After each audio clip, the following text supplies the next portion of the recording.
Seja bem-vindo a mais um episódio de Mamãe é a Chefe, um podcast de empreendedorismo do ponto de vista de mães que equilibram os pratinhos da maternidade. Eu sou a Júlia Andrade, chefe de cozinha, empresária, professora e mãe da Laura. E hoje estou em mais um episódio, dessa vez com uma convidada que eu preciso dizer se tornou referência na Bahia, no oeste da Bahia, numa cidade de 160 mil habitantes, Barreiras, pouca gente conhece, tem um aeroporto diferenciado, a gente pode chegar lá. Mas Marina Sabino, chefe de cozinha, é uma referência para mim. Participamos juntas de um reality show de gastronomia também. Vamos falar sobre isso, que tem gente que nem sabe, né, Mar? Que eu participei, talvez as pessoas saibam um pouco mais. Marina Sabino é uma referência e a gente não vai falar de muqueca. Então, assim, Mar, primeiro, boas-vindas. Seja bem-vinda à Mamãe é a Chefe. Obrigada, Ju. É um prazer estar aqui. Vim de lá da Bahia, hein? De lá da Bahia. E assim, devo dizer que, Marina, realmente eu não vou encher a bola à toa. A Má é referência pra mim. Saímos do reality em 2018. Marina me convida para fazer um jantar de colheres no Casa Marina, que foi o seu primeiro empreendimento próprio. Foi.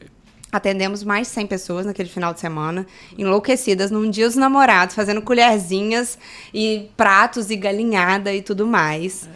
Saio de Belo Horizonte ainda na época, acho que eu ainda não estava no Rio, vou para Barreiras e vejo Marina comandando Casa Marina. Aquilo era um fenômeno, né, Mar? O Laçai de Barreiras. É o Laçai de Barreiras, tá, gente? Pra quem não entende, tem o Laçai no Rio, Brasil, mundo, Marina era o Laçai de Barreiras. Era um acontecimento em Barreiras, o bistrô, realmente. Era um fenômeno, né? E assim, já trabalhou em navio? Já trabalhei em navio. Engenheira de alimentos. Formei engenheira de alimentos. Mãe do Francisco, quando eu conheci só tinha Francisco, e agora já temos Lucy também. Gente, mãe de 2. Casa Marina abre, Casa Marina fecha. Sim, enfrentamos a pandemia aí, né? Fechamos depois da pandemia. Mas aí, empreender sempre foi o meu caminho, né? Desde o começo, quando eu saí de São Paulo, depois de 12 anos morando lá, eu voltei para Barreiras. Comecei com um buffet pro agronegócio, né? Para quem não sabe, Barreiras é uma região muito forte de agro. E vislumbrei isso. O pessoal muito carente lá de um serviço de qualidade, apesar de ser uma cidade muito rica, né? Que traz muita riqueza para lá a região. Então, comecei a atender o agro, fazendo buffet, em fazenda, recepção de investidor, treinamento, empresa de fora, padronização de cozinha industrial de fazenda, que lá as fazendas são enormes e atendem, né, 1.500, às vezes mais funcionários. Então, vislumbrei ali um empreender que depois, posteriormente, caindo na graça dos clientes mais de alto padrão de Barreiras, eu abri o bistrô. Depois da pandemia, eu fechei o bistrô e voltei a empreender, né? Agora com a padaria de fermentação natural. E dando consultoria, dando treinamento, dando aula, né? Fui professora do Senac. E a gente está sempre correndo nessa loucura. E me conta. 2 filhos, Francisco está com 13, Lúcia está com 5. Só que Francisco, você já tinha o Francisco quando você de fato começa a empreender. Eu acho que você pode contar um pouquinho pra gente como é que foi da formação até chegar e voltar para Barreiras, voltar às suas origens, assim. Como foi isso? Como é que é a parte do sair de Barreiras para me formar e decido voltar? Quando o Francisco tinha 1 ano, eu morava em São Paulo, e aí eu decidi voltar para Barreiras justamente porque estava muito difícil conciliar. Eu que fui criada em cidade pequena, né, ali solto, tive uma infância maravilhosa. E estar em São Paulo e ser cozinheira em São Paulo, né, é muito difícil. A gente enfrenta horas de trânsito, correria louca de horários de trabalho. Uma rotina bizarra dentro de cozinha. Uma dedicação, assim, impiedosa, né, que São Paulo tem profissionalmente.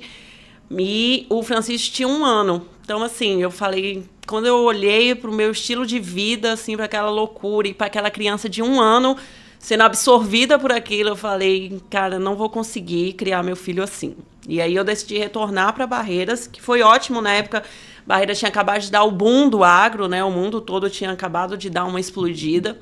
Então era uma região muito próspera e carente de um serviço mais especializado de quem realmente tinha feito a escola de São Paulo, né? Eu com o navio também trabalhei na Europa. Então eu tinha bastante experiência para trazer.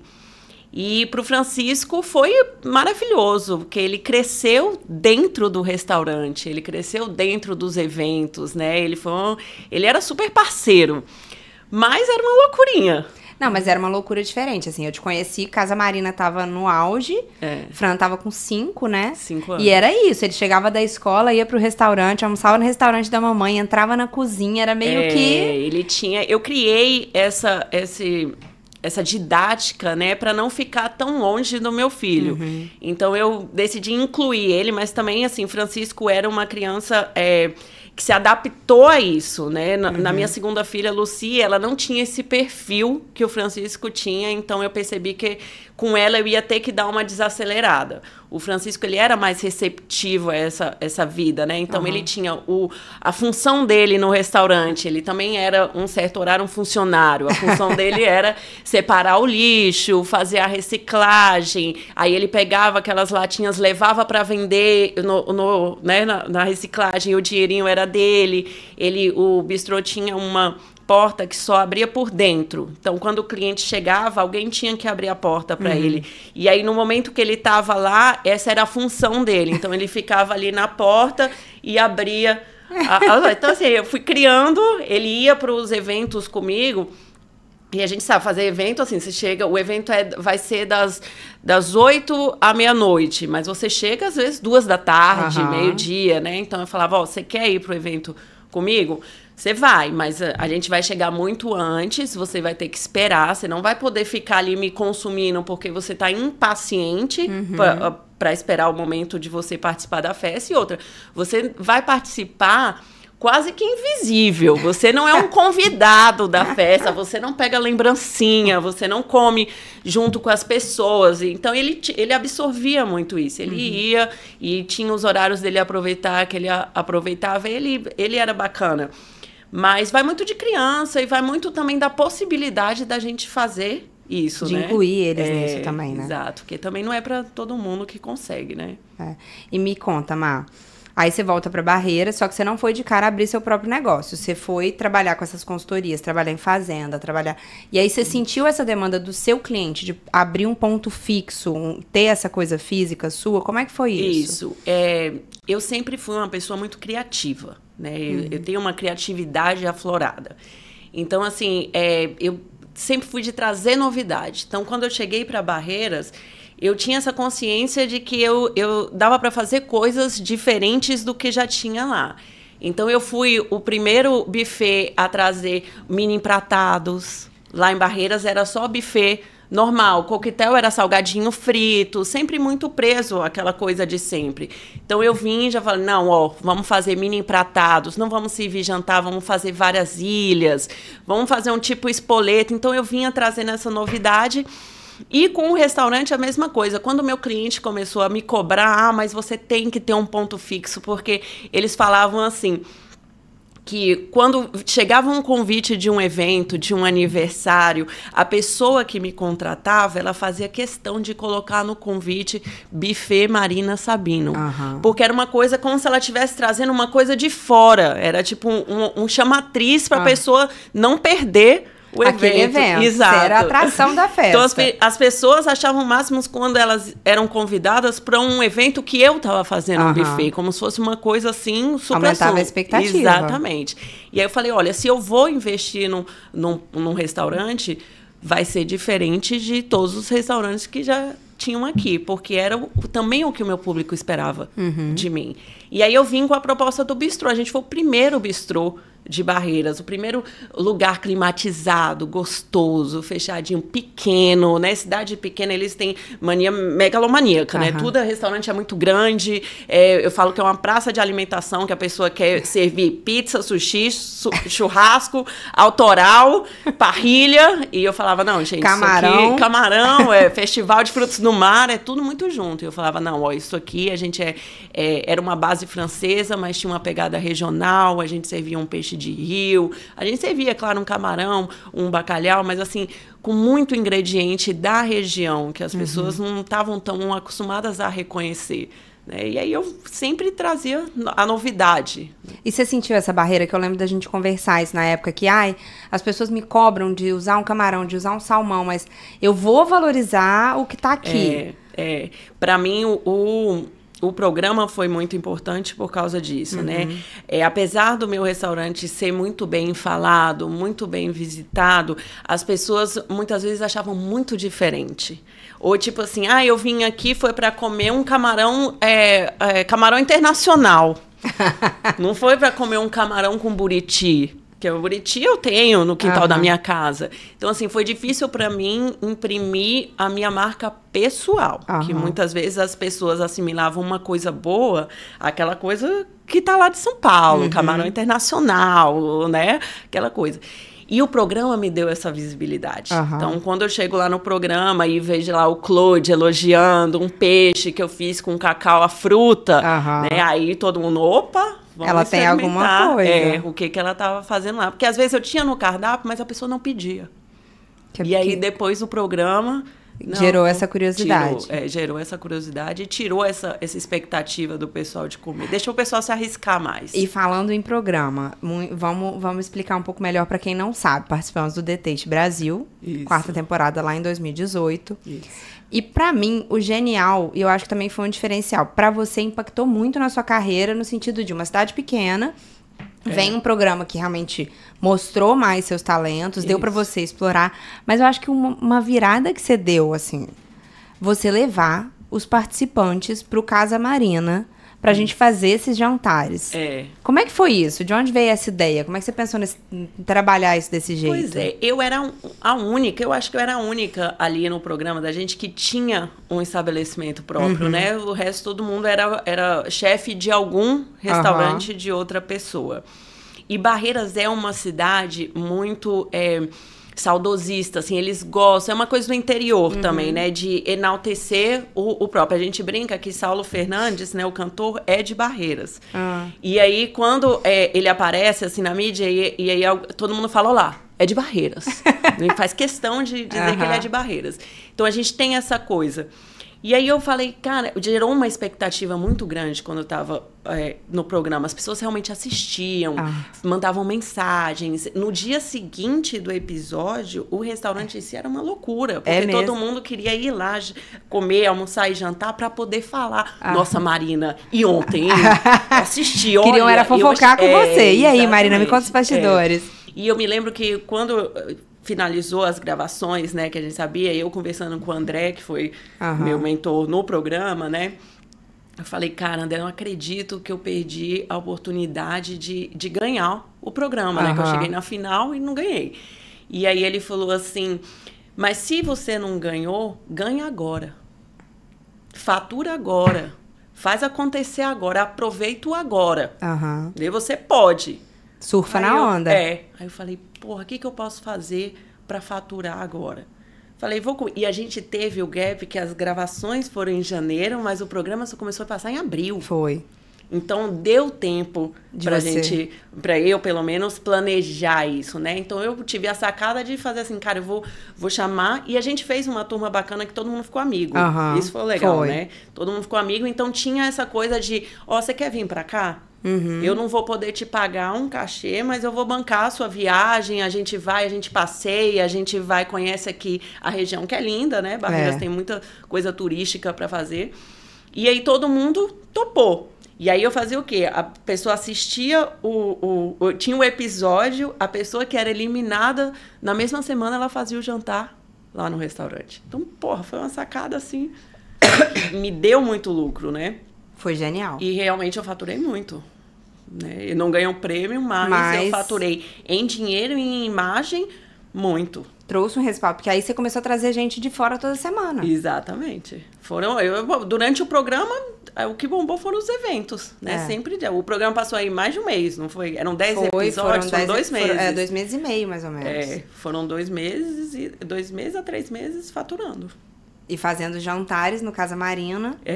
E podendo explorar mais ainda essa coisa autoral, né, Má? Porque aí você pôde mostrar, tipo assim, olha, agora vamos Não, e a gente fazia as colheres que tinha no programa, lembra? Eu fiz a galinhada, provas, porque todo mundo lembra de mim pela galinhada. Quem Exato. assiste fala, e a galinhada?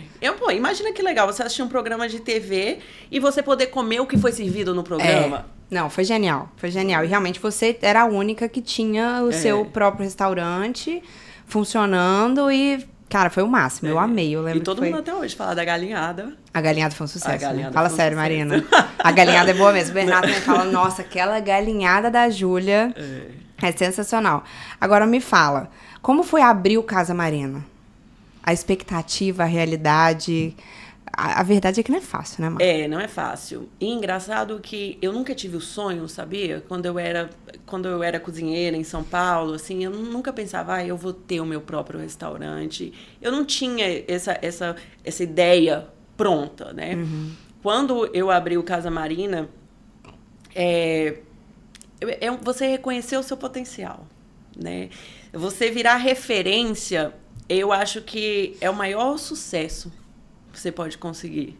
Tipo assim, dinheiro a gente consegue de várias formas. Não tanto, às vezes não tão só pelo profissional, né? Você pode contar com a sorte, você pode contar com a família, você pode contar com a herança, você pode contar com o prêmio, você pode contar com várias coisas. Mas o reconhecimento de ser uma referência, para mim, é a maior bolada.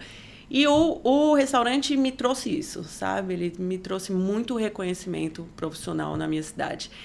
E eu olhava assim e falava... Eu passava, quando eu ia deixar o Francisco na escola, eu passava na frente do restaurante todo dia. E era um horário que o restaurante ainda estava fechado. E eu parava no semáforo, ficava olhando e falava, porra, é meu. Tipo, consegui. É bacana, né? Mas um CNPJ não tem coração também, né? Você não pode achar que aquilo tem que ser para sempre. O restaurante me deu muitos frutos, foi ótimo, foi importante. Eu abri e fechei na hora certa, sabe? Eu tenho um saudosismo, mas eu não sou presa a nada. Muito menos a uma empresa.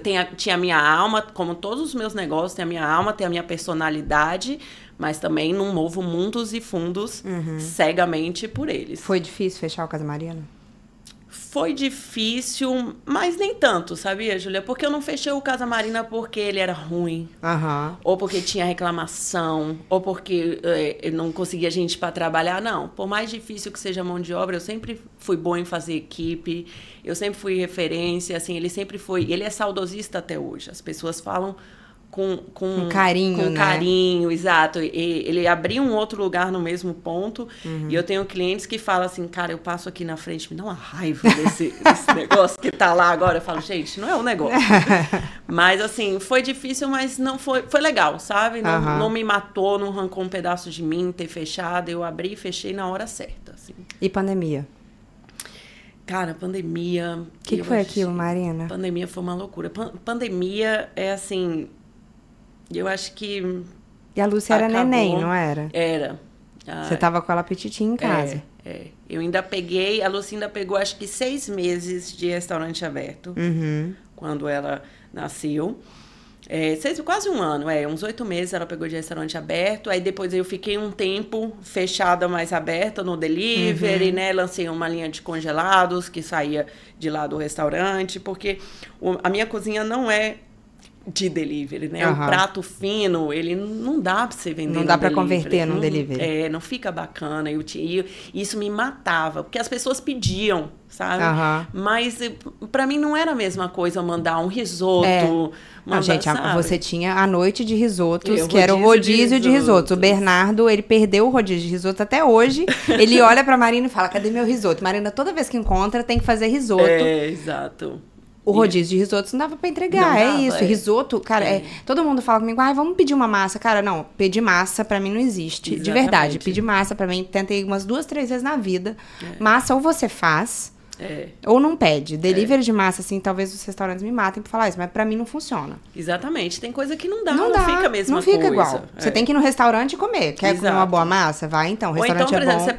você pede um risoto, ou você fez um risoto sobre no dia seguinte, tudo bem, você jogar ali na panela, jogar mais um caldo, dar uma textura de novo, mas abrir uma caixa meia hora depois... E falar que tá igual, não vai estar. Entendeu? Aí aquilo me matava. Aí eu lancei uma linha de congelados, e quando a gente fechou realmente... eu fui trabalhar com, né, fui ser CLT, né, fui trabalhar com outras pessoas e depois eu lancei o online, que eu tinha um curso que chamava Funcionárias do Lar. Que eu dava presencialmente na casa das pessoas, ficava uma semana lá treinando a funcionária da casa, né, para melhor, ensinava a fazer uma lista de compras, ensinava a fazer uma programação semanal de cardápio, ensinava a congelar, a descongelar, a passar um bife direito, né? Então eu dava esse treinamento, dei em muitos clientes meus, mais de uma vez, inclusive. E aí eu lancei, na pandemia, eu falei, cara, eu vou lançar um online desse curso. Porque daí o cara meu cliente que já comprou 2 vezes esse curso comigo, porque a funcionária mudou, ou porque ela já pode passou ter uma 5 receita anos, a mais, eu quero ter uma coisa... dar uma viva de novo, ele tem ali o curso online, onde ele vai aproveitar para sempre. E ele pode acessar, ele pode querer fazer uma receita. Exatamente, aí eu lancei um online, vendi super bem, foi ótimo também. E aí você vai, né, tendo que empreender, eu digo que você tem que sair da caixa, você não pode ficar preso naquilo. É reinventar o tempo inteiro. É reinventar o tempo inteiro. É isso, a gente, é engraçado, né, essa semana, segunda-feira, eu tava assim, desisto, eu vou desistir de tudo, eu quero parar, eu tô cansada, não sei o que eu faço, e não sei o quê. E o Bernardo olhava pra mim, dos dois cansados. Você chegou terça, você olhou pra mim e falou assim, tô desestimulada. A gente tava na mesma vibe. A gente tava numa vibe assim, cara, nossa, aquela coisa, pra que eu tô fazendo isso? Aí, tipo, na terça-feira eu já tava assim, mas vamos lançar isso, vamos fazer não sei o quê, e por que não isso? E você no telefone, não, mas olha só, coloca isso na geladeira, faz isso, sei o quê. A gente não tem como, não tem essa. Você tem umas horas pra falar, não quero mais. Você tem momentos de desânimo, mas qualquer faísquinha, você já se acende. Não, e a gente acredita muito, né? Tem que acreditar muito. Tem que acreditar. A gente tem que... E como é que é isso pra você? Tipo assim, aí fechou Casa Marina, voltou a ser CLT. Quando você decide voltar a empreender? Até um ponto, né? Porque deixar de empreender, acho que você nunca deixou. Mas eu passei muitos anos dizendo, não empreendo mais. Agora eu vou ser CLT. Acabou, eu quero carteira assinada, férias, 13º. Exatamente, eu vou cumprir horário, eu vou saber que eu vou trabalhar ali, ó, às 8 horas e pronto. Fiquei muitos anos com ranço de empreender, né? Mas não adianta, tá na veia da gente, né? Quando eu comprei a padaria sem saber fazer pão. Eu lembro que eu fiz o Levan na sua live. A gente conversou na época. Júlia, eu fiz o meu primeiro Levan dentro de casa na pandemia assistindo a live da Júlia. O primeiro não deu certo, eu liguei pra ela. Júlia, não deu. A bolha não subiu. Aí eu fui. E eu te passei farinha, te passei fornecedor de farinha. Farinha não chegava lá. Eu fiz a minha primeira focaccia em casa, né, na pandemia. Mas era a única experiência que eu tinha tido, né? E quando essa conhecida minha me ofereceu a padaria, olha, ela tinha uma padaria de fermentação natural e ela falou que estava vendendo, porque tinha passado num concurso, ia para a área, né? Para essa área de não queria mais empreender, ia fazer carreira, dando aula no concurso e tal, não sei o quê. Falei, não, fulana, eu não tenho interesse porque eu não faço pão. Aí ela, não, mas é um negócio bom, tá pronto, eu queria muito vender pra você. Falei assim, não, pode oferecer pra outra pessoa, eu não tenho interesse. Não sou eu, não é comigo. Aí passou uma semana, ela me ligou de novo. Marina, cara, eu queria muito que você fosse lá ver e tal. E aí eu falei assim, olha, eu vou oferecer pra minha mãe. Porque a minha mãe, por incrível que pareça, já tinha feito curso de fermentação natural. A sua mãe comentava as minhas coisas, falava, ela fez pão. Foi para São Paulo fazer curso de fermentação natural e tudo e tal. Depois desistiu. Mas eu falei assim, olha, a minha mãe já fez curso, eu vou oferecer para ela. Às vezes ela tem interesse, eu dou ali uma força para ela. Ofereci para minha mãe. Ela falou, não, eu tô de boa, já me aposentei, não vou investir em nada mais não, vou ficar de boa. Falei, ela não teve, não. Minha mãe não quer? Minha mãe não quer, tá tudo certo. Falei, pode oferecer pra outra pessoa. Aí ela falou assim, não, eu quero oferecer pra você. Na hora que ela falou isso, a luzinha do empreendedorismo, né? Aquela faísquinha que eu digo que a gente só precisa da faísquinha pra acender de novo, me deu aquela coceirinha, né? Você não tinha nem ido olhar o lugar? Eu já tinha comprado lá, mas não tinha olhado máquina, não tinha entrado na cozinha dela, nem nada. Aí, mas me deu aquela faísquinha, eu falei, será, gente? Aí fui daqui, aí começa, né? A pessoa quando quer vender, ela começa a dar facilidade, né? Ó, eu te dou essa facilidade, eu te dou essa facilidade. Falei, cara, o negócio que tá tendo muita facilidade é porque Tem vou que perder ser, essa oportunidade, né? Tinha muita facilidade realmente na compra do negócio. E ela era uma pessoa de confiança, o negócio tava, eu fui ver as máquinas estavam boas e tal, não sei o que. Eu falei, então tá bom, já que tá fácil, vou Já mudar. fiz uma focaccia na pandemia, parece até alguém que eu conheço. Já fiz uma Exatamente. focaccia na Tanto pandemia, por que não? Tanto é que eu abri a padaria só com focaccia, porque era o único pão que eu sabia fazer. Que eu já tinha feito, na Olha, verdade. Marina, né? que loucura. Eu Parece abri alguém que eu conheço. só com focaccia. O único pão que tinha de fermentar. Aí eu coloquei tortas, né? Sanduíches. Enchi de outros produtos que eu já sabia Mas o fazer. pão era mas focaccia. o pão era focaccia. E aí eu peguei as apostilas dela, li, né? E aprendi na tora. Com a padaria aberta, eu aprendi a fazer o pão na tora. Mas eu acho que é isso. Se ficar ensaiando demais, você não faz nada. É. Quando eu lancei a Colombo esse ano, a gente até conversou antes de eu lançar, lembra? Eu te pedi receita e tudo. E aí eu comecei a fazer os testes, e aí a gente fez um teste, fez outro teste. E aí eu falei com as meninas, eu vou lançar a tal dia. E aí a loucura da empreendedora, eu lancei tipo uma semana antes. Cara, as meninas queriam matar. E elas assim, como assim que você lançou uma semana antes? Como que a gente ainda tá testando? Eu falei, se testar demais não sai. Tá bom, não tá? Mas você falou que eu pedi uma farinha nova. Eu falei, a farinha vai chegar e vai melhorar, mas do jeito que tá, já tá bom. Então vai assim. A farinha chegou no dia que precisava começar a produção. Aí elas, Júlia, mas a gente não testou com essa farinha. Eu falei, se tava boa com a farinha, que não é pra isso, vai ficar melhor ainda agora. Vai, só faz. Cara, quando começou a sair as colombas, as meninas ficavam, meu Deus, o que é isso? Eu falei, gente, tá tudo bem. No teste tava mais ou menos pra gente. Às vezes o nosso paladar, e a gente sabe disso. Nosso paladar, ele é exigente num nível altíssimo. Falei, pra gente tava bom. Comemos colombo a semana inteira. Então, vai ficar melhor. É isso, acabou. E aí, a gente lançou também, assim, eu acho que a gente tem que fazer a coisa, se ficar ensaiando. Ainda mais você que é super perfeccionista, né, Ju? Você tem também, que trabalhar né, Marina? muito. Ai, olha quem tá falando. Tem que trabalhar muito essa questão, mas é isso. Mas a gente... arriscar o tempo todo. E eu acho que não é nem perfeccionista, eu já aprendi a trabalhar isso. Eu acho que a gente é muito... não é crítico também. Eu acho que a gente se atenta aos detalhes. Sim. E é por isso que a gente consegue fazer o que a gente faz. E tem um diferencial, né? Sempre tem um diferencial. Se a gente não olhar e não quiser melhorar, a gente vira mais do mesmo. Exatamente. E aí vai ficar sempre na mesma coisa. Se você não chegar lá e olhar suas tortas e falar, essa daqui não tá tão boa, vai perdendo a essência, assim, sabe? E aí, voltando aqui, maca padoquinha, você pega... Sim. Uma padaria pronta. O nome era esse mesmo, não? Não, era outro nome. Maca é um apelido de infância, né, que eu tive. Eu já tive o Casa Marina, que era uma casinha, né? Então eu coloquei de Casa Marina. E aí eu vim, quando eu comprei a padaria, eu quis mudar o nome. E aí eu falei... Eu quis mudar o nome por causa da minha identidade pessoal, que já era forte em Barreiras. E aí eu fui pra Maca... Porque é um apelido de infância e era uma coisa que me remetia, assim, aquela coisinha... Afetivo. Exato.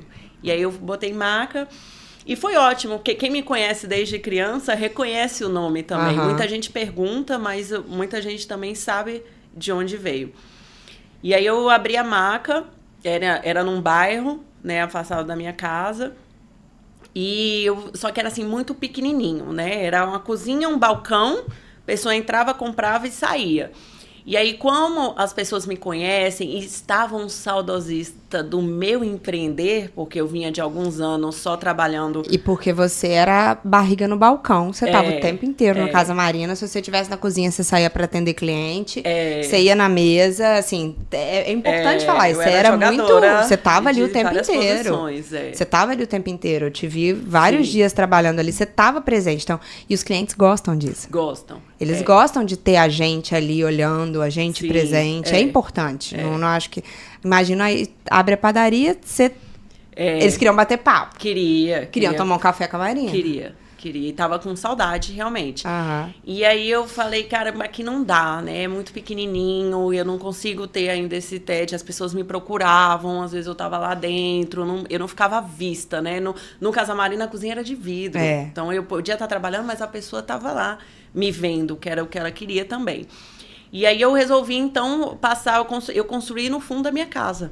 Porque daí eu tava de frente para uma praça, eu tava em casa, eu vinha de novo como remetia o Casa Marina, né? Eu fui para dentro da minha casa, então o cliente fez essa associação e, putz, foi um pulo, assim, enorme pro negócio, foi ótimo, dobrou, assim, sabe, a oferta de produto, o giro, eu tô ali, tem uma praça na frente, então o cara vai com o filho e fica ali, compra o pão, conversa, me chama, muitas vezes eu tô lá, tô dentro da minha casa, chega o WhatsApp da minha funcionária, fulano tá aqui te chamando. Eu digo que você tá, eu digo que você não tá. Então, assim, foi bacana mudar por causa disso também. E você acha que as pessoas, por estarem na sua casa, acabam sabendo disso? Perde um pouco isso de, tipo, a Marina tá ali sempre, querem que você esteja? Eu tô perguntando pelo seguinte, as meninas sempre falam que eu tô em reunião. Sim. Sempre a Júlia tá em reunião. Porque realmente, e assim, é legal a gente falar isso, porque a gente que é dono de negócio, mesmo sendo chefe de cozinha, tem hora que você não pode estar no balcão. Sim. Você tá sentado e literalmente, você pode não estar numa reunião, mas às vezes você tá fechando uma planilha. Sim. Você tá planejando um cardápio novo. Sim. Você tá precificando, você tá olhando 1000 outras coisas que... Pô, igual quando eu tô desenvolvendo embalagem nova. Sim. Você sabe disso, a gente fica...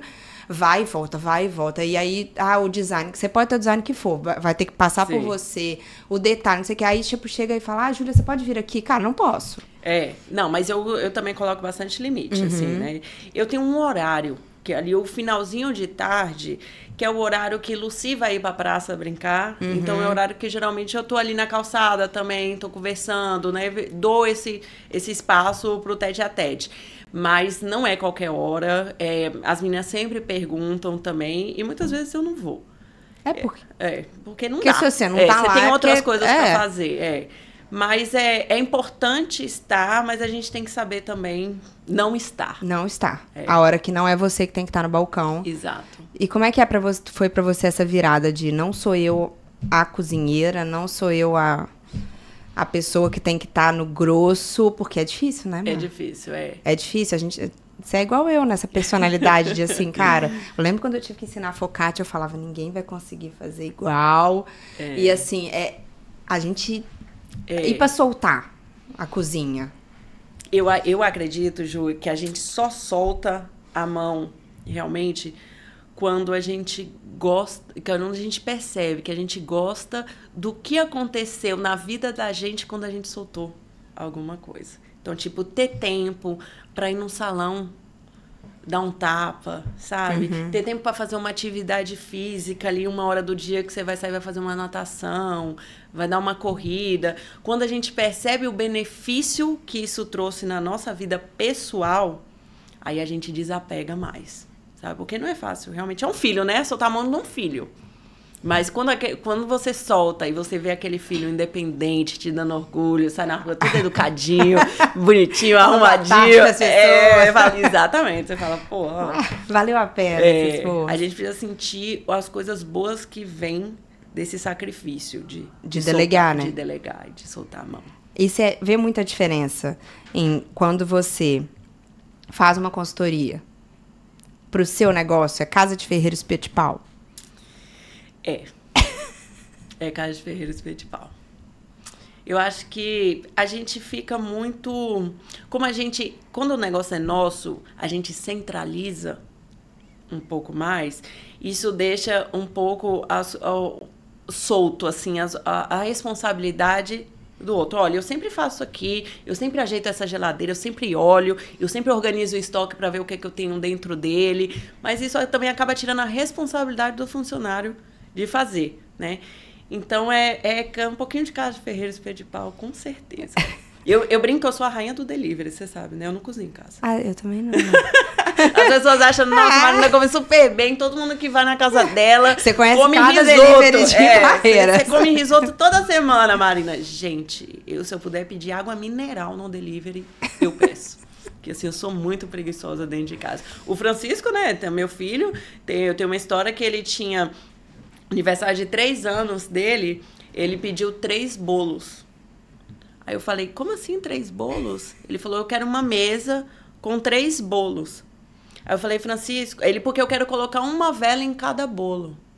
3 falei, Francisco, o bolo, a gente faz um bolo e coloca 3 velas em cima de um bolo. Não precisa de 3, um para cada ano de vida. Aí ele virou para mim e falou assim, você faz festa para todo mundo, você faz bolo para todo mundo e você nunca faz nada aqui em casa. Eu só tô pedindo 3 bolos. Tem uma foto, a mãe. 3 bolos. O menino com 3 bolos em cima da mesa. Quantos anos de terapia pra superar os 3 bolos? É isso. Assim, mas eu também sou muito rainha do delivery, eu e Bernardo. E todo mundo adora falar, né? Vocês comem focaccia todo dia. Ai, que vocês... E o crostini, como é que você consegue resistir? Eu quase não como minhas coisas hoje em dia. Literalmente, é tipo assim, quando tem uma data especial, a gente serve, mas principalmente pros convidados. Sim. Temos fases que, pô, muita vontade de comer uma focaccia com parma, uma burrata. Ai, um soft hoje. Minha boca enche d'água. É foda, né? Tô contradizendo total. Mas assim, aí chega em casa, cansado, sentindo o cheiro de focaccia o dia inteiro. Porque a gente sente o cheiro o dia inteiro. Chega em casa, cansado. E ter que ir pra cozinha, sabendo que você tem que limpar, arrumar... eu também, a gente não... A ilusão do cozinheiro que cozinha em casa cai por terra assistindo esse episódio, gente, que a gente...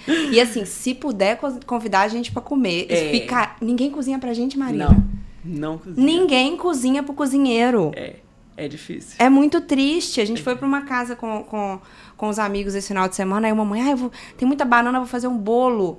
Um bolo da preguiça, maravilhoso, tá? Depois eu vou te passar a receita que ela põe a banana... Joga todos os secos, ela mistura num bowl, joga por cima. Aí ela bate o ovo com garfo assim, joga por cima.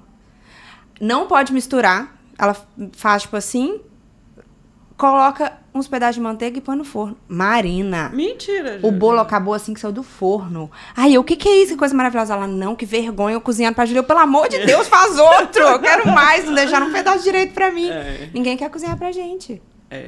E essa troca é muito bacana, né? Você vê, às vezes sai até, você volta lá e lança até um produto novo. Um bolo preguiçoso. Não é? Baseado naquele negócio. Só vou jogar uma farofa crocante aqui embaixo, não vou misturar o negócio. E é muito bacana isso. Essa troca até mesmo com quem acha que não tá trocando nada. Não, e sabe o que eu acho? Uma coisa que peca-se muito do, você é chefe de cozinha. Cara, as pessoas que mais me ensinaram não sabiam técnica nenhuma do que estavam fazendo.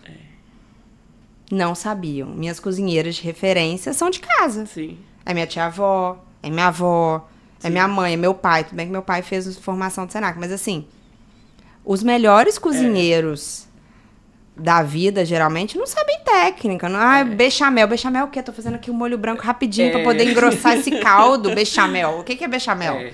E é isso. E quando a gente faz consultoria, a gente vê isso muito. Aquela cozinheira raizona. Que tem um corta aqui um brunoise. Ela te olha assim, quê? E exatamente. o tempero, o refogado. Exato. Caramelizar a carne ali antes de jogar. Nossa, fazer tá um fundo, né? De panela. Isso é coisa é coisa de dia a dia. Cozinha de verdade. Não é, técnica, vai pôr dolma, vai pra curso. E falando nisso, Dolma, curso, em Barreiras, como é que é a mão de obra? Você falou que pra você sempre conseguiu formar a equipe, mas não tem uma formação exata disso. Como é que é isso lá hoje? Eu digo que mão de obra hoje é o problema do mundo, né? E em Barreiras eu acho ainda mais difícil, porque a gente não tem uma faculdade de gastronomia para estar saindo aquele pessoal ali com uma basezinha, né? Com um interesse em crescer na profissão. A gente não tem ali muitos negócios parecidos, muitos restaurantes parecidos, que aí às vezes você pega um cozinheiro que trabalhou num lugar mais ou menos parecido com o que você quer fazer. Então é bem difícil. Mas, em contrapartida também, tem um pessoal muito animado, assim, sabe? Muito disponível para trabalhar, sabe? Porque é um pessoal de cozinha de fazenda que consegue fazer, né, refeição aí para 1.500 pessoas todos os dias, que não deixa a batata queimar Que não é o cara que tá saindo com a dolminha branca falando que é chefe de cozinha. É, que não consegue deixar uma carne macia, uma carne bem cozida, não consegue fazer um tempero gostoso, né? Porque, cara, hoje eu vou nos restaurantes pra comer, a comida tá linda, o prato tá bem apresentado. Não tem gosto de nada, Júlia, não tem tempero. Você vê, tipo assim, sabe? Tem o axé, né? Eu tinha um chefe falando, cadê o axé? Cadê o axé dessa comida? Não tem gosto. Não tem. Não tem gosto. Tipo assim, aí eu falo, porra, velho... Como que não experimenta? Será que a pessoa não experimentou? Isso aqui não tem gosto de nada. E lá a gente tem isso, assim, tem muita cozinha, é isso, que não tem muita técnica, mas tem tempero, sabe? Tem aquela experiência de vida. E como trabalhar com fermentação natural no oeste da Bahia? É um desafio, porque até mesmo assim, a minha fermentadora, ela oscila muito de temperatura com calor externo, né? Ela tá ali programada para chegar a 2 graus. Ela nunca chegou a 2 graus para segurar, né, ali. Então, assim, a gente bate a massa com gelo, bota a massa, porque panetone eu botava um pouquinho no freezer antes de deixar ele para fora, senão ele praticamente cozinhava a massa, se você for esperar as 12 horas da fermentação. Então, assim, acabou, já vai direto para a fermentadora, porque é muito calor fora. Se eu deixar o pão ali fermentar 12 horas, se eu deixar 1 hora antes, olha, ele já cresce absurdamente, por mais natural, fermentação natural que seja. Então, assim, é um desafio. Você tem que criar as próprias técnicas. É igual aqui no verão. Exatamente. O tempo da focaccia no verão é totalmente diferente do tempo do inverno. Exato. Não tem como. Eu acho que é isso que as pessoas não entendem no valor de um pão de fermentação natural. O trabalho que a gente tem prévio, a técnica que a gente tem que desenvolver para poder manter um padrão de focaccia no auge do verão e no auge do inverno. Exato. Muda tudo. No verão, é a água gelada, com gelo. A gente tem que ter gelo no freezer à disposição para poder colocar na água, para poder pôr na focaccia. No inverno... Cara, se precisar, esquenta um pouquinho a água, chega em 40 graus para poder misturar, para poder dar o tempo. A dobra não é de 30 minutos, passa a ser 40, 50. No verão, às vezes é 20, 15 ficando na geladeira. Exato. Lá em Barreiras não faz tanto frio assim, mas, por exemplo, é um lugar muito seco. Então, cara, eu tive que dar meus pulos para fazer muita mixagem de tipo de farinha para ele aguentar uma hidratação maior do que o normal. Porque seca muito rápido o pão lá, porque é um ambiente muito seco. Não, e até para chegar a farinha que você precisa, porque lá não tem todo tipo de farinha igual a gente tem aqui. Exatamente. E aí que tá o diferencial. Porque... É um rolê. Não, e assim, falando de padaria, né? E eu acho muito engraçado a gente estar falando de padaria, porque quando eu te conheci, nenhuma das duas era de padaria. A gente nunca imaginou fazer pão. Deus me livre fazer um pão. E as duas agora, cada uma com a sua padaria, né? Eu ainda continuo só na focaccia, por enquanto. Por enquanto. Mas eu acho que é muito engraçado isso, porque são tantos detalhes para poder fazer o pão. Você me contar que faz croissant sem uma laminadora, Marina? Eu faço croissant na mão e eu tive que, inclusive, e estava te contando que eu tive que desenvolver uma técnica para fazer o croissant na mão em Barreiras, que é muito calor. Então, eu faço a primeira parte, congelo mesmo, deixo a massa congelar. Aí eu descongelo, porque daí ele vai estar bem gelado. Eu faço a segunda parte, congelo de novo. Aí eu descongelo, faço a terceira parte, congelo de novo. Então, assim, a gente é louca. A gente é completamente... Você me contando isso, eu fico assim, meu Deus. Aí, às vezes, o cliente liga, eu queria 50 croissants pra eu fazer pra um coffee break amanhã. Eu falo, não pego encomenda de croissant. Mas por quê? Mas não pega nem com mais antecedência? Só pra cliente conhecido, meio assim. Porque eu não tenho essa força, Júlia, para atender a padaria, para ter sempre o croissant disponível na vitrine e para fazer 50 croissants numa encomenda. Eu não tenho força no braço para essa demanda. A gente vai comprar esse maquinário, Marina. Olha, vai sair daqui, ó, passando cartão, Pix, pega parcelado no boleto, a gente vai comprar esse maquinário. Mas assim, isso é uma coisa também que eu tive que contar muito pro meu cliente. O que é o artesanal? Porque assim, as coisas lá acabam. Realmente. A gente tem uma demanda que a gente consegue atender.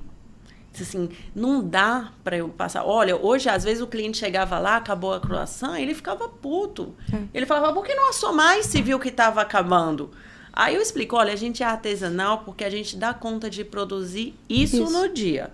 Então, assim, infelizmente é assim. Se você quiser ter garantido o seu croissant, liga pra gente. Encomenda. Guarda, pede pra reservar, sabe? Ó, reserva aí 10 croissants pra mim, que eu vou buscar. Na hora que estiver fechando, 7 da noite, não tem problema, a gente reserva. Mas, assim, Deixa. o que amanhã tem mais, amanhã vai ter mais. Mas, assim, a produção diária da gente, infelizmente, a gente só consegue fazer Tem um limitador, X. é isso. Exatamente. As pessoas acham que é pronta entrega, que tem ali... É. Se eu tô te oferecendo artesanal fresco, é porque tá sendo feito pra você. Exato. Aconteceu isso essa semana. Bernardo talvez me mate de contar isso. Uma cliente fez um pedido, comprou, pagou e encomendou para um horário, 9h30, 10 horas. Sim. Ela passou na loja às 9. As meninas falaram, olha, não tá pronto. Por quê? Ela encomendou para aquele horário. Então, vamos explicar. A focaccia, ela tem fermentação do levain, 12 a 24 horas. Processo da focaccia, vamos aí mais umas 3 a 4 horas, mais a fermentação para ela poder ir pro forno, que eu faço a fermentação lenta, então eu vou aí de 12 a 36. Sim. Dessas 12 a 36, tá numa fermentadora ou na geladeira, que é o que eu faço aqui para poder manter. Quando ela sai da geladeira, eu preciso de, em média, 30 minutos a 1 hora, às vezes 2, principalmente no inverno, agora, pra massa tá no ponto de entrar no forno, certo? Certo. Então, se a pessoa encomendou pra 9h30, 10 horas, às 9h30 tá pronto. Ela chegou lá, 9 horas, estava no forno. Sim. Ou seja, 25 minutos pra poder assar. Não estava pronta. Ela não quis, pediu pra cancelar o pedido. Ah, não, eu encomendei, não tá pronto, vocês têm que me atender. Sim, eu vou te atender. No horário. No horário. A pessoa passa na minha loja hoje, olha, você tem pronta entrega? Não, não trabalho com pronta entrega. Na estrutura que eu tenho hoje não faz sentido. Sim. Porque eu não tenho vitrine, eu não tenho passagem de pessoas. Se eu fizer um pão, ele vai perder. Eu vou jogar fora. Então, o que eu falo? Não tem pronta entrega, mas se você quiser, você vai fazer a unha no salão da frente, pode passar aqui antes de fazer sua unha, pode me ligar, pode reservar, que vai estar pronto no horário que você quiser. Exato. Mas eu costumo pedir 1 hora de antecedência. E aí é muito difícil, tipo assim, a mulher ficou super chateada comigo, com a minha equipe, com tudo. Mas assim, é o limitador do artesanal. Exato. Se eu estou te oferecendo fresco, se você, sim, se programou, fez um pedido e marcou naquele horário vai estar pronto. Eu não consigo adiantar 1 hora. E é muito difícil educar o cliente para isso. E ainda mais hoje, que hoje as pessoas não estão conseguindo lidar com nenhum tipo de frustração. Então, assim, ela quer comer o artesanal que é mais gostoso do que o industrial, isso é fato. Né? Mas ela quer antecipado, ela quer na hora que... E aí ela fica chateada de se frustrar em não receber o que ela pediu num horário diferente do que ela pediu. Não, e assim, aí entrando em outra coisa também. Ah, eu pedi a focaccia, hoje ela veio mais douradinha, tá levemente queimada, não tá branca como eu gosto. Gente, ela é artesanal. Ela às vezes cria uma bolha, essa bolha queima mais. Porque tá mais alta. Tá mais alta, a camada é muito mais fina, então essa bolha da focaccia queimou. Sim. É o artesanal. Senão a gente ia fazer pão francês. A frustração hoje em dia tá, tipo assim, um caso seríssimo. A pessoa não consegue lidar. Tipo assim, não era isso que eu queria. Não tem croissant, não volto mais nessa padaria. Exatamente. Mas não se dá o trabalho de encomendar. E de entender que você tem mandar um WhatsApp, guarda pra mim. Gente, é uma coisa simples. Mas é isso, a gente tá sempre lembrando, né? A gente tem que o tempo inteiro lembrar isso. A minha comunicação é essa, artesanal, fresco e sob encomenda. Vamos contar a historinha aqui todo dia. Não, é engraçado, porque assim, eu tenho muita coisa de pronta entrega, mas eu não gosto nem de divulgar por causa disso. Porque o que eu prezo muito é que o que é fresco, o que precisa de... Seja fresco. Você tem pronta entrega? Tenho. Mas eu quero um brie. Tá bom, eu vou fazer o brie pra você. Ele vai ser assado pra você. Eu vou demorar 30, 40 minutos pra poder estar com o brie pronto, tá bom? Então não serve. É o imediatismo. O imediatismo. Trabalhar com artesanal nisso é muito difícil, assim. A pessoa acha... E eu me recuso a ter o brie lá congelado pronto pra essa pessoa, ou servir um brie frio, sabe? Sim. Se eu tiver balcão, a ideia é, você vai chegar... Oi, Júlia, tudo bem? Vou querer um brie. Tá bom. Você quer sentar e tomar um café? Porque o brie vai ser feito pra você. Vai demorar 20 minutos. É. Pronto. Porque É. o meu valor de comida é esse. Eu Sim. quero te entregar o brie fresco. Acabou. Mas em contrapartida também, isso é muito bom para o empreendedorismo, é você ter uma história própria. Sabe? E por ter mais difícil assinatura. que seja, ter que contar sempre a mesma história, é ali que a gente ganha a fidelidade do cliente, na personalidade. Olha, a Júlia pode demorar 20 minutos, mas ela assobri na hora. O brie Mas eu ela tá fiquei fazendo a vendo focaccia lá. pra mim. Exato. E isso, em contrapartida, também conta muito pro empreendedorismo. Você não ser só mais um. Você, eu digo que padaria tem um monte, mas aquela que faz uma fermentação natural, que eu sei que é 100% natural, tem ali, ó, na Marina. Aí vai. É legal também para o empreendedorismo contar uma história e ter uma identidade. Você precisou de contar, você precisou de educar seu público? Ou só por você já ter um nome ali, rodou? Não, eu acho assim que meu nome sustenta muito minha história, sabe? Mas eu também sou um pouco preguiçosa, eu preciso contar mais, falar mais sobre a minha história, sabe? Eu sou, por exemplo, a única padaria de fermentação natural de Barreiras. Tem gente que faz encomenda, tem gente que faz pão, mas loja física em Barreiras, eu sou a única fermentação natural. A única que tem croissant artesanal, feito com manteiga mesmo, não é aquele croissant industrial que a gente compra. Que você compra congelado, deixa fermentando assa ali. Exatamente. E eu preciso falar mais sobre isso, lembrar mais as pessoas que o valor agregado ali é por tudo isso, sabe?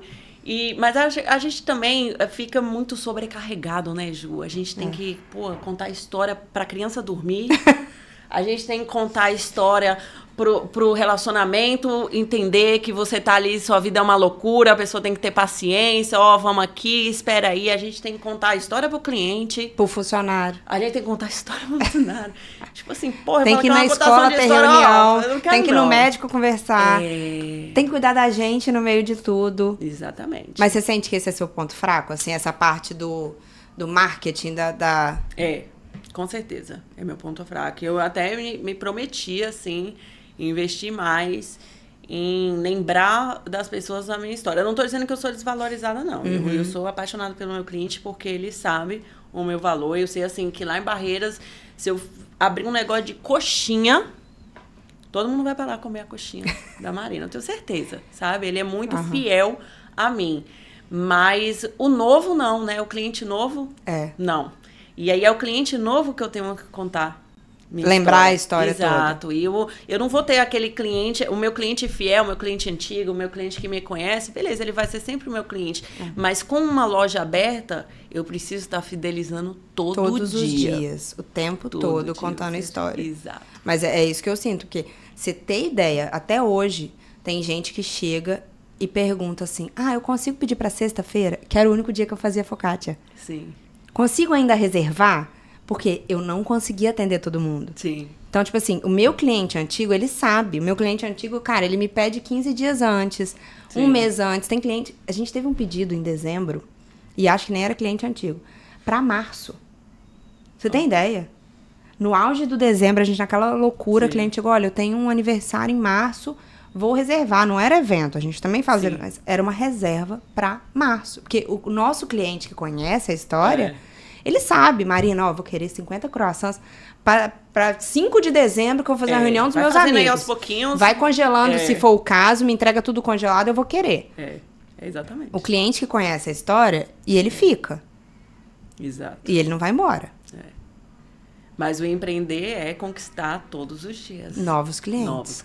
E como conquistar novos clientes numa cidade de 160 mil habitantes o tempo todo? Cara, é um desafio. É um desafio. Mas, assim, eu acho que é um desafio mais pra gente mesmo do que pro próprio cliente novo se arriscar em lá comprar, sabia, Júlia? Eu acho que o empreendedor, a grande sacada do empreendedorismo é você estar sempre vigilante em você mesmo.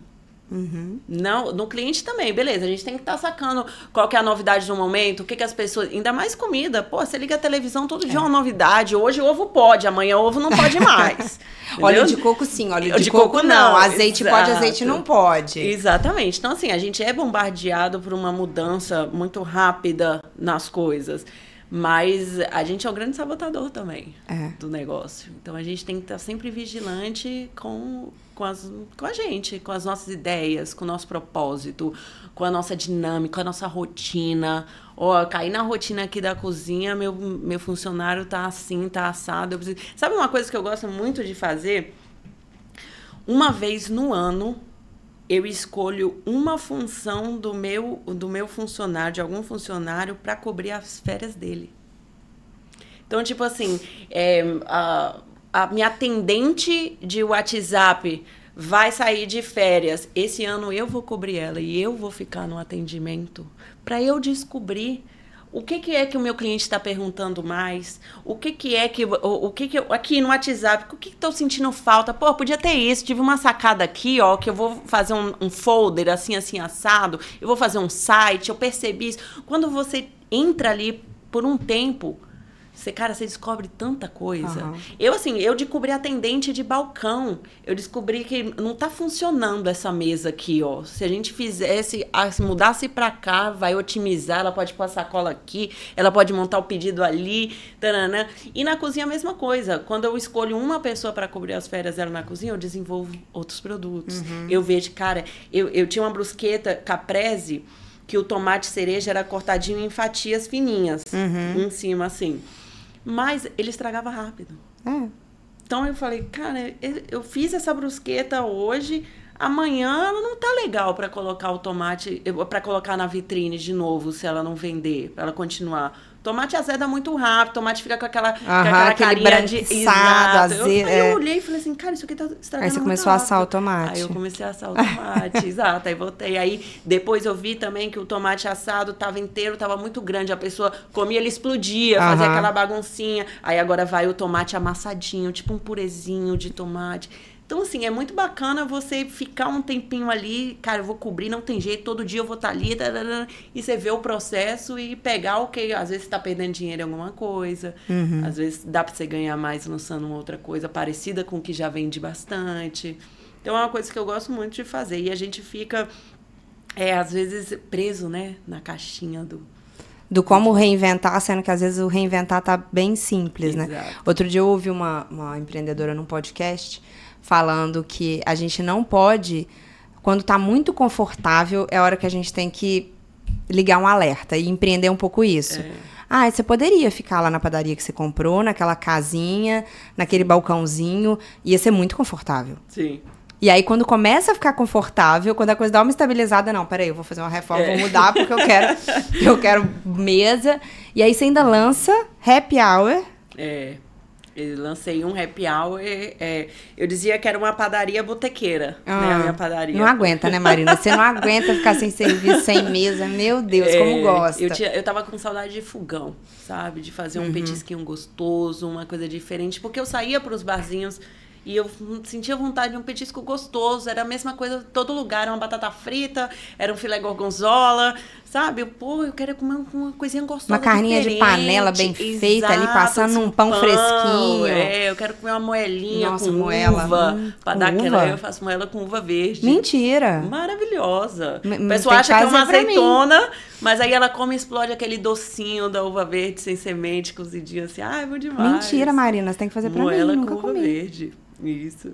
E aí, assim, eu tava com saudade. Eu tava com saudade também o cliente tava com saudade daquela comidinha de Marina, sabe? Só que eu falei assim, cara, eu jurei que eu não voltava mais pra restaurante. Eu não quero essa vida louca.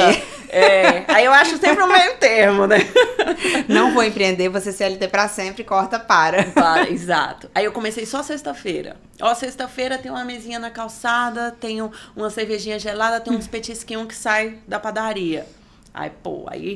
Minha característica em Barreiras é o rodízio de risoto, né? Todo mundo fala, né? Bernardo, o maior fã do rodízio de risoto do Brasil. Aí as pessoas começaram a ir na sexta-feira e falavam assim, e o rodízio? E o rodízio? Falei, então bora abrir quinta rodízio de risoto. Aí começou quinta e sexta. Quinta era o rodízio, sexta era o happy hour. Aí a gente foi nessa um ano. Aí eu também cansei, falei, não, agora eu vou dar um tempo, eu vou inventar outra coisa, vamos lá, o fogão já estava atrapalhando muita dinâmica aqui. Mas eu tenho essa característica criativa, né? E me incomoda fazer sempre a mesma coisa, sabe? É uma coisa que me consome. Eu falo, cara, quero fazer outra coisa agora. Eu quero... Cansei disso aqui. Eu gosto de inventar. E aí, a padaria hoje, e eu acho engraçado, acho legal a gente falar isso, que você me falou o horário de funcionamento da padaria. Que não é de manhã. Não. Me explica melhor isso. Olha, minha padaria não funciona de manhã, tá fechada. Olha, mas usando uma desculpa a meu favor, eu fui pra Europa agora e na Alemanha a padaria também não abre cedo não, filho. É de 11 horas da manhã pra frente. Eu falei, me identifiquei. Mas é um caso específico de barreiras, né? Como lá o pão de fermentação natural ele tem um valor agregado mais alto, né? Ele não é um pão ali, um francês que você compra ali no quilo, mais baratinho. As pessoas deixavam é um pão que lá em Barreiras elas deixam para comprar no final de tarde, de noite, para chegar em casa e fazer uma refeição bacana, sabe? Tomar um vinho, comer, cortar um pãozinho, tal. E aí de manhã o ticket não justificava. Porque de manhã a pessoa queria ir lá antes de ir pro serviço, 6h30, 7 horas da manhã, só comprar um pãozinho francês, pronto, acabou. Ela não vai sentar para degustar aquele pão, sabe? E aí eu tinha toda a operação, um balcão cheio de funcionário chegando mais cedo da hora de abrir. Uma fornada de pão italiano saindo, né? E não vendia. A pessoa queria ali uma coisa rápida, ou quando vendia pouco. Era um ticket muito pequeno para manter essa operação, porque realmente não era do pessoal de Barreiras comer aquele pão o tempo todo. E outro, o pão de fermentação natural é um pão que dura. Então, eu comprei ele hoje à noite, amanhã de manhã... Eu posso dar um tapinha no forno, tá fresco. Tá ótimo. Então, assim, mesmo que ela tivesse comprado, ela se resolvia com aquele pão mais tempo. E aí eu falei assim, e em contrapartida a gente fechava às 7. E aí sempre tinha gente que chegava 7h15, já estava fechado, queria comprar o pão para ir para casa e tal, não sei o quê. Eu falei, olha, eu vou cortar de manhã e eu vou estender mais à noite. E aí foi o que funcionou pra gente. A gente fica aberto até 8h30, ali 8h30. E o pessoal tá ali na frente, é uma praça, tá olhando o filho, tá esperando o filho terminar de brincar, tá esperando o filho sair do colégio, senta ali na calçada, tem umas cadeirinhas de praia, fica tomando uma cervejinha. Às vezes, consome mais do que de manhã cedo. E essa visão sua é muito prática. Você é muito prática, é muito... Não veio da engenharia, veio seu feeling mesmo de, cara, não vou abrir de manhã, o ticket médio. E você fez Empretec também, né? A gente tem que fazer esse detalhe aí, que duas empretecas aqui. Eu acho que veio de uma personalidade própria. É isso que eu falo, você ter personalidade própria. É você não bater cabeça, a padaria tem que abrir de manhã, se não for de manhã não é padaria. Então, assim, não fica preso a isso. Se financeiramente não tá girando para você, faça a sua identidade própria. Hoje, eu sou uma padaria que sobe de tarde. As pessoas dão risada. Vou lá na padaria que abre às 3 da tarde. Mas tô vendendo. Eu tô vendendo bastante. Então, tipo assim, essa sacada que eu acho que o empreendedor tem que ter, sabe? É uma personalidade. A gente não abre de manhã, mas você pode ficar... Além do seu pão, você pode tomar uma cervejinha aqui na calçada com a gente, sabe? Então, é isso, tem que se desprender, eu acho. No meu caso, funciona bastante. Mas eu acho legal. Eu tenho esse olhar também, da gente parar, olhar e falar, cara, tá na hora de mudar. Mas eu acho que não é todo mundo que tem. Não é todo mundo que tem. Isso é uma dificuldade do empreendedor que tá começando, de, pô, tô em casa, tô fazendo não sei o quê, mas... Ai, será que eu tiro isso do cardápio? Será que eu faço isso? Será que eu faço aquilo? Ai, mas... E aí fica numa insegurança que tem uma hora que você tem que bater no peito e falar, cara, é o que funciona, é o que eu vou fazer e daqui pra frente vai ser assim e ponto. E eu tenho uma característica também que eu decido, eu tenho facilidade de decidir. Eu não sou aquela pessoa que fica, ai, será? ai, não sei o quê. Eu sou muito papum, sabe? Ó, não vou abrir mais não, pronto, acabou, já não abre amanhã, já abre só à tarde, manda lá. Eu não aguento arrastar a situação, sabe? Ai, será? Ai, não sei o quê. Eu olho, numericamente, tá bom de tarde, tá melhor de tarde, tá fraco de manhã, esse produto sai, esse produto não sai, risca, pá, vai. Eu tenho esse ímpeto decisivo, sabe? Tanto é que me estressa muito gente que não consegue decidir. Ai, sentar num lugar e não... Ai, não sei o que eu vou pedir. Comer? Muitas vezes eu já escolho logo. Você vai comer isso, eu vou comer isso, você vai comer isso. A gente vai dividir isso aqui e pronto, acabou. Má, e me fala uma coisa. Você acha que a maternidade, ela mudou muito o seu jeito de trabalhar, de... Não, empreendeu, você já começa a empreender com o Francisco, mas aí vem a Lucy, você falou que a Lucy te fez repensar um pouco os seus horários. Como é que a maternidade hoje se encaixa na sua rotina? Cara, é engraçado, né? Que a gente fala muito de como um filho é diferente do outro. E não é só isso, né? As crianças hoje estão vindo diferentes das crianças de antigamente, né? Então, é uma criança que, por mais que a gente evoluiu mais, parece que elas são mais dependentes. Né? A gente, quando criança, era mais independente porque a gente ficava mais na rua, né? Nossos pais largavam a gente mais solto. Hoje, como o mundo mudou e a gente não consegue deixar essas crianças soltas na rua, elas ficaram mais dependentes da gente. E aí, como que você vai trabalhar muito, assim, loucamente, se essa criança é tão dependente de você? Se você tem dinheiro para, né, ter uma ajuda, um suporte bacana ali, beleza. Mas e para a mãe empreendedora que não tem como bancar? Você não tem? Cara, é difícil para mim bancar, assim, babá para dormir, para eu fazer um evento de noite, sabe? Babá para final de semana, porque a gente trabalha final de semana, feriado. E às vezes não só financeiramente, mas você não acha tanto essa mão de obra com tanta facilidade hoje, alguém que vá ficar final de semana. Disponível. Então, assim, eu acho que mudou, as coisas mudaram e a gente precisa perceber mais isso também. Mas é isso, a Lucy me fez diminuir justamente porque ela me mostrou essa necessidade. A Lucy demorou para falar, sabe? Ela não falava. E eu levei ao médico, sabe? Eu levei ao fono para ver o que era.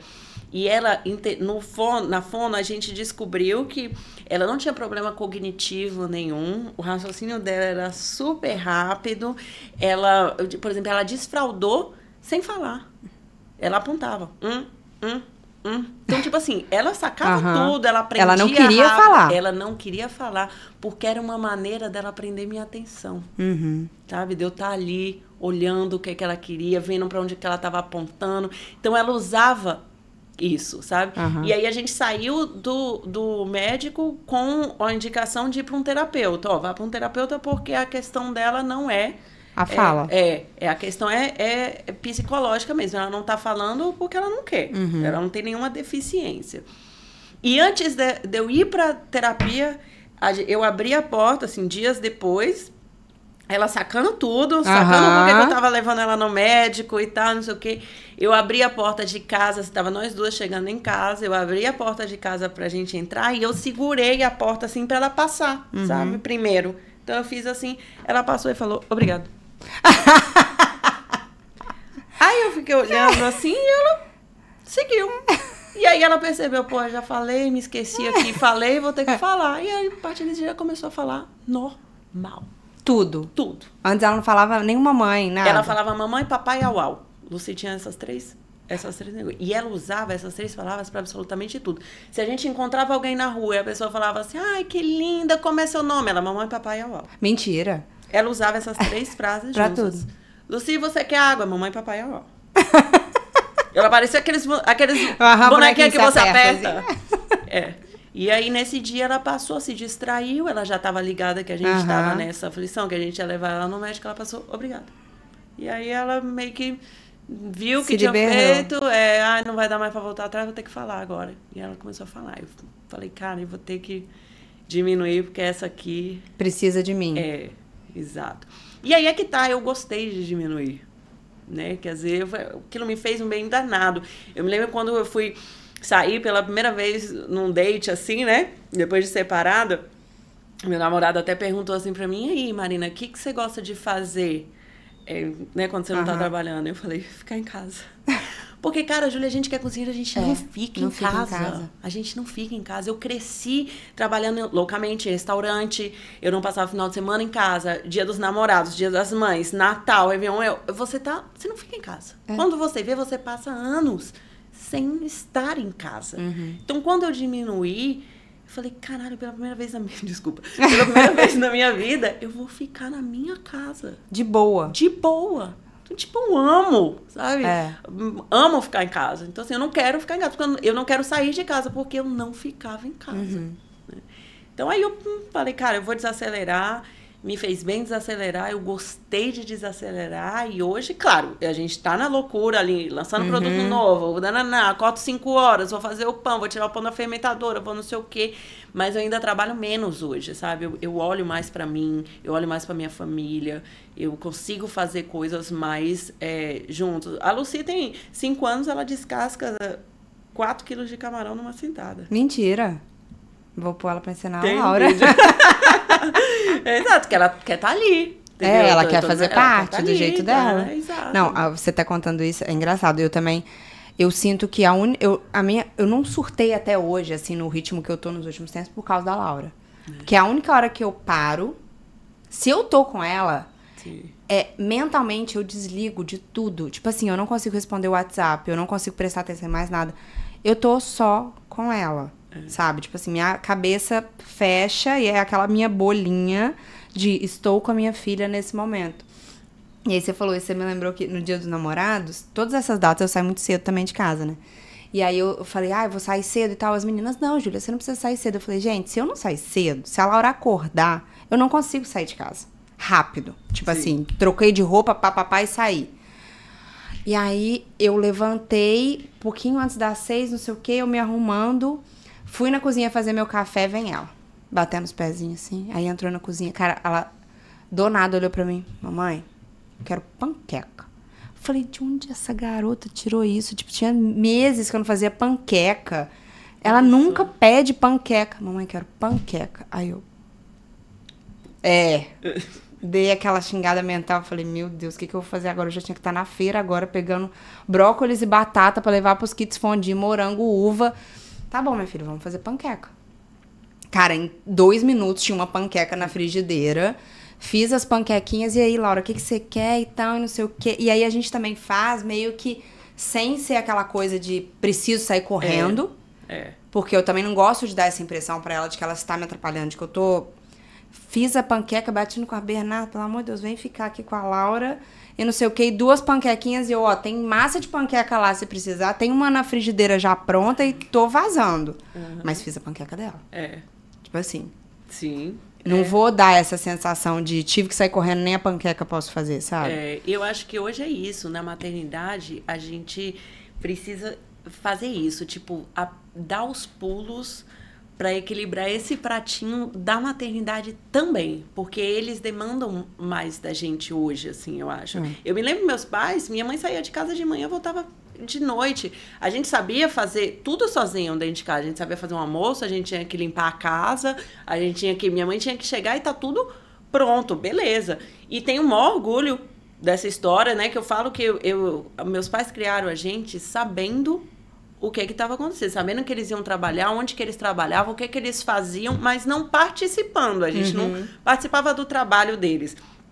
Participava da dinâmica escolar, da dinâmica de casa, mas do trabalho não. E hoje, quando a gente consegue, de alguma forma, inserir a criança no nosso cotidiano, seja ela participando, aprendendo a descascar um camarão, aprendendo, né? Minha mãe sabe fazer panqueca. A criança, ela eleva a bola da gente muito maior, sabia? Por exemplo, eu vejo Lucy chega assim, por mais que ela, mora numa casa onde o negócio é dentro de casa. A casa tá sempre, né? Aquela loucura, movimentada, não sei o quê. Eu percebo assim, quando alguém pergunta assim pra ela, e aí, Lucy, o que a sua mãe faz de gostoso? Sabe o que ela responde? A minha mãe é chefe da moda. que ela acha, tipo assim, que eu arraso, entendeu? Que eu tô sempre num vídeo de chefe, de não sei o quê. Ela fala, minha mãe é chefe da moda. Meu Deus. O que a gente tá criando, Marina? Sério. E é isso que me motiva. Por mais que eu trabalhe muito, que ela mora numa casa, que o negócio é dentro de casa, que nananã, que a brincadeira dela às vezes é descascar camarão, mas que ela quer estar ali fazendo e não sei o quê. É isso, sabe? Ela entra na vida da gente. Ela tem um espacinho ali dela e ela começa a olhar pra gente com outro olhar. Pô, a minha mãe arrasa. Sabe? A minha mãe é chefe da moda. Chefe da moda é maravilhoso. Má, eu queria conversar com você. Assim, a gente vai conversar muito ainda, porque você tá muito off. A gente não tá gravando vídeos de tanto que a gente já tem conversado. Mas a gente vai pro nosso bate-bola. Vamos lá. Você tá pronta? Tá preparado? Tentou fugir disso esses dias todos. Um livro. Cara, eu gosto muito de Siddhartha, de Hermann Hesse, né? É um livro que fala sobre a evolução espiritual. Eu tento ler ele uma vez no ano, pelo menos, uma vez a cada 2 anos, mas ele fala sobre o sentido da vida, assim, da gente, né? Profunda. Um filme. Um filme? Cara, eu não vou lembrar o nome do filme, mas é um filme com aquela atriz que fez Menina de Ouro. Como que é o nome dela? Marina, você tinha que ter falado comigo antes, pra gente dar um Google. Eu esqueci, mas ela é uma história que ela é uma astronauta, sabe? E ela tem um dilema de maternidade e profissionalismo. Porque ela tem que ir pro espaço, né? Exato, e a filha dela não aceita, sabe? E aí ela fica sempre nessa questão da diferença que ela tá fazendo e da família. É muito legal, muito bonito. Vamos descobrir o nome, a gente coloca na legenda do vídeo. Eu ia te perguntar uma chefe, mas eu vou te perguntar um cozinheiro ou uma cozinheira de referência. Cara, eu acho que minha avó, né, paterna, foi vendo ela, assim, a história dela, que eu desenvolvi muito, no DNA também, né? E é difícil, sabia, eu tava pensando, é difícil a gente ter uma referência hoje, Júlia, porque assim, a gente consegue abrir ali o Instagram e ver pessoas que a gente se identifica, que a gente gosta do que faz, mas a gente não sabe como essa pessoa é com o colega de trabalho, com a dinâmica, como líder, como que ela é. Então é difícil a gente ter uma referência real hoje, né, no mundo virtual. Então assim, eu vou na minha avó, que eu sei que arrasa. Uma comida. Macarrão. De qualquer jeito. O carbonara da Júlia ontem matou a pau. Meu carbonara tá famoso, tá famoso. O que aprendeu como mãe que não sabia como filha? A gente dá aquilo que tem. Às vezes não tem como você, sabe, dar uma compreensão que você não tem, dar uma resposta que você não tem. A gente só consegue dar aquilo que tem. Empreender é? Um surto coletivo. Certeza. A frase que eu mais escuto dos meus filhos. Mãe, cadê isso aqui? Cara, eles não acham nada, impressionante, né? Só piora, Nossa né? Senhora. A frase que eu mais escuto dos meus clientes. Só você pra fazer isso aqui. A frase que eu mais escuto da minha equipe. Lá vem ela inventando. A minha também é. Lá vem ela. Lá vem ela. O que é sucesso pra você? Cara, sucesso pra mim acho que é trabalhar menos e ganhar mais. Não é capa de revista, não é nada. É trabalhar menos e ganhar mais. E sentiu que um pratinho vai cair. Pra quem que você liga? Meu pai. Meu pai, certeza. Parceiraço, né? O que é inegociável na sua agenda? Descansar. Eu preciso descansar pra produzir. E qual o roteiro perfeito num dia de folga? Delivery em minha casa. Qual a lembrança que você quer que as pessoas tenham quando elas lembrarem de você? Ela sabia o que estava fazendo. Errei, mas deu certo. Alguma coisa que você fez que podia ter feito diferente, mas no fim das contas, cara, foi bom do jeito que foi. Cara, eu tenho uma história, eu vou contar rapidinho, assim, mas é uma história que mudou minha vida, eu falo. Que eu trabalhava num restaurante em São Paulo, de um argentino, Eloy, e ele fazia os sorvetes, eu comandava o almoço executivo dele, E era bem bacana, mas era assim, um negócio que era tipo a gente, sabe? O cara tava ali com o dinheiro dele, sabe? Ele tinha que fazer, ele fazia, ele mesmo fazia o sorvete. Ele tava 2 anos sem voltar pra Argentina, fazendo um negócio, botando o ovo em pé, sabe? E aí ele ia viajar pra Argentina pela primeira vez depois que ele tinha aberto o negócio. E aí ele deixou lá os sorvetinhos prontos, as coisas que a gente tinha que fazer, a gente fornecia para alguns lugares, tinha ali as minhas responsabilidades, beleza. E aí, cara, chegou uma entrega de mercadoria no meio do serviço do almoço. Eu tava ali no fogão, aquela correria e tal, não sei o quê. Eu fui pegar o negócio e fui guardar momentaneamente ali, só para depois eu armazenar direito. E eu enfiei num freezer de sorvete dele. E a caixa prendeu e a porta não fechou direito. E acabou o serviço, eu esqueci e fui embora. E o freezer ficou aberto. E no outro dia, alguém chegou pra mim e falou assim, cara, aconteceu uma merda. Alguém deixou o freezer, alguém botou uma caixa no freezer, o freezer não fechou e descongelou todos os sorvetes que o Eloy deixou. O estoque de sorvete da viagem dele. Exato. E eu falei, fui eu. E aí eu assumi ali, falei, olha, vou dar um jeito. Ninguém mais sabia, não ia ter sorvete, né? Então, primeiro eu liguei pra ele e falei, ó, aconteceu isso, mas eu vou ligar pros fornecedores que a gente precisa, pros clientes que a gente fornece e vou oferecer esse sorvete no lugar e eu vou remanejar aqui. Vou dar um jeito. Eu vou, não sei o que, me desculpe, taranã. E quando ele voltou, eu me prontifiquei a ele me ensinar a fazer o sorvete para eu fazer essa leva, ele não ter o trabalho de perder aquele tempo de novo e de alguma forma arcar com aquele prejuízo, mesmo que fosse parcelado, mesmo que fosse, né, a matéria-prima e tudo e tal. E aí a gente resolveu ali, beleza. Fui embora, passaram-se anos e tal, e eu nunca esqueci, né? Eu fiquei, arrasada e tal. E recentemente, uns anos atrás, a gente estava conversando no WhatsApp e tal, e eu comentei, eu falei, cara, Eloy, sabe que eu não me esqueço aquele dia que aconteceu isso, e ele não lembrava. Ele falou assim, nossa, não lembro disso. Aí eu falei, mas aconteceu isso. Aí ele falou assim, sabe por que eu não lembro, Marina? Porque depois que você saiu, tiveram outros freezers. Mas nunca ninguém teve a responsabilidade que você teve. Primeiro de assumir, depois de resolver, falou assim, eu já liguei, eu já fiz isso. E de quando eu voltar, se disponibilizar a tirar esse trabalho perdido da minha mão. Então, assim, quando eu lembro de você, não é dessa história que eu me lembro. É de você resolvendo tudo. Entendeu? Quando eu me lembro das outras pessoas, eu me lembro disso. Fulano fez aquela cagada, mas de você não. Então, assim, a merda que você fez, e que acontece, porque merda acontece todo dia, ela pode mudar a partir da sua reação com a merda. Eu já esqueci evento de cliente, sabia? Tipo, era um batizado, era pro sábado e eu achei que era pro domingo. Não acredito. E aí o cliente me liga, tipo assim, olha, eu tô aqui na igreja, você não chegou na minha casa ainda e eu tô preocupado. E aí eu fui, era outra cidade, 100 quilômetros. E lá eu catei o que eu tinha, pronto, fui, cheguei lá, liguei pra funcionária dela e falei, olha, você tá aí, tem o que na geladeira? Você já vai montar isso e isso pra mim. Quando eles chegarem da igreja, você já tem alguma coisa pra servir? Que eu vou chegar e vou tacar pau. E aí é isso, a cliente, claro, ficou chateadíssima comigo e tudo tal, mas ela falou, pelo menos você veio e resolveu. E é minha cliente até hoje. Então, tipo assim, a merda tá aí, mas como você lida com ela é o que faz toda a diferença. Não, e uma coisa que eu odeio, principalmente em cozinha, fica a dica pra quem tá entrando na cozinha ou quem trabalha em cozinha. Quem fez isso? Ninguém fez, cara.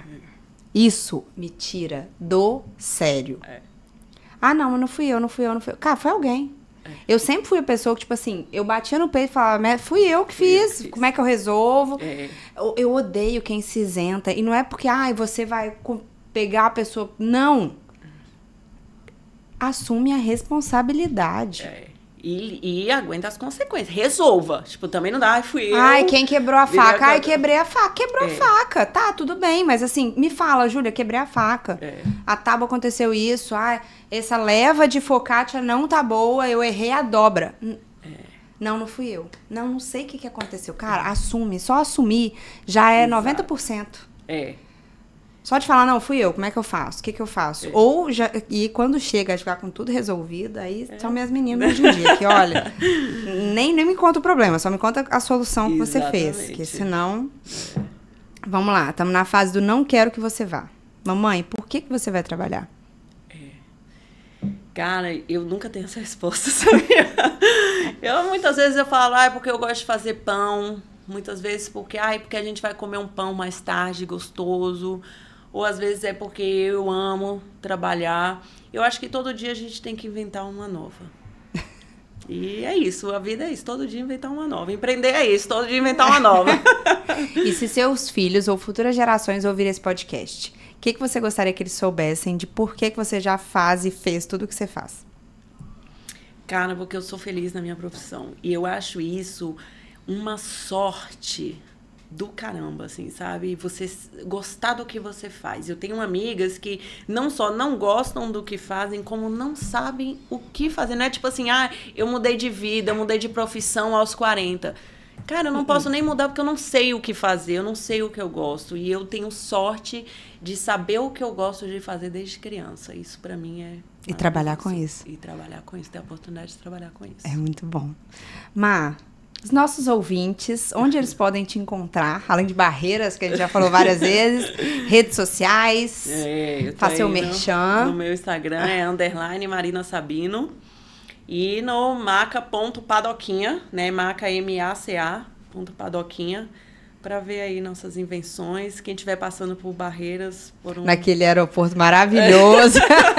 O Bernardo adora o aeroporto. Nossa, o pessoal de Barreiras vai me achar um saco. Mas, gente, eu achei charmoso aquela casa de fazenda. É uma questão para Barreiras esse aeroporto também, né? Só para quem vem de fora, gente, o Bernardo aquele dia... Vou até contar esse caso para finalizar. Eu fui para Barreiras antes e aí a gente chegou, tava fazendo um monte de coisa. Marina me levou numa fazenda orgânica linda, maravilhosa, e Bernardo foi me encontrar. E aí ele liga e fala, cheguei. Tá bom, a gente já tá chegando no aeroporto. Ele, gente, se vocês estiverem no aeroporto, eu acho que eu desci numa fazenda. Então desci no lugar errado, não é aqui. Exatamente. Muito obrigada, Má. Você é uma referência para mim. Você, Ju. Nos conhecemos no The Taste, virou amizade de quase 10 anos agora, melhor a gente nem falar sobre isso. Nem éramos da padaria, estamos nas padarias. Exato. E no Casa Marina mudou minha vida, minha visão de, caraca, dá pra ser mãe, dá pra empreender. Eu acho que foi te vendo trabalhar que eu vi isso. Eu gostaria muito que você soubesse. E muito obrigada por ter vindo. Obrigada, Ju. Amo você, minha amiga de coração. Espero que vocês tenham gostado. Marina é uma referência mesmo, maravilhosa. A gente nem falou que você já palestrou em TED, né? Chiquérrima, referência na Bahia. Gente, vejam. Muito obrigada, esse foi mais um episódio de Mamãe a Chefe. Ele foi realizado com o apoio da Noise Graphics, da Chef Julia Andrade, que é a minha empresa, não sou só eu. Você pode assistir os episódios no Spotify ou no YouTube. Toda semana tem episódio novo. Confira as nossas redes sociais. O meu é o @Chef Julia Andrade e o do nosso podcast é o @Mamãe a Chefe. Confira sempre os nossos episódios e muito obrigada por ter acompanhado até aqui. Comentem, deem likes. Nos vemos na semana que vem.